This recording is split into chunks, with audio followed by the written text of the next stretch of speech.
Ang KNN ay hatid sa inyo ng UNICEF.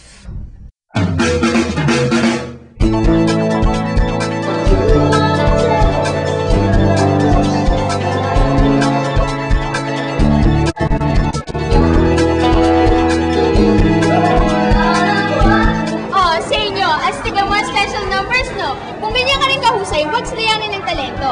Tulad na lang ng mga kabataan sa ulat ni VM ng Dumaguete Bureau, ang mga batang animators. Pero, teka, hindi ito yung mga nagdodrawing at gumagawa ng cartoons. Eto, kilalanin natin sila.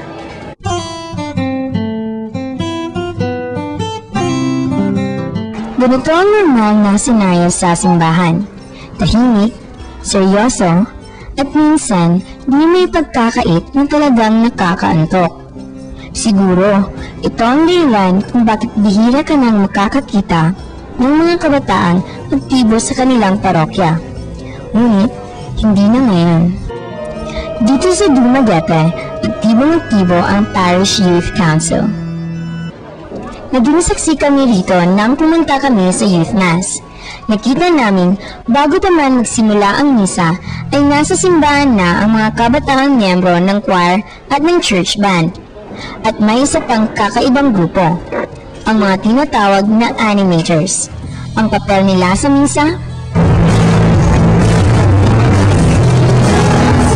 O ha? Aantukin pa ba kayo kung may ganito? Kahit nga ako, muntik na mapasayaw dahil sa kanila. Dahil di naman daw lahat ng kabataan ay magaling umawit o tumugtog ng instrumento, ito na ang kanilang paraan para may maitulong sa simbahan. The one who encouraged me to join, to be an animator is myself because I know that I have a talent for dancing. I want to be an animator because I want to be closer to God and I don't want to join religious organizations that are boring. So being an animator solves my problem. At ang kapalit nito ay ang katiyakang may nagagawa sila para sa mga kasama nila sa parokya.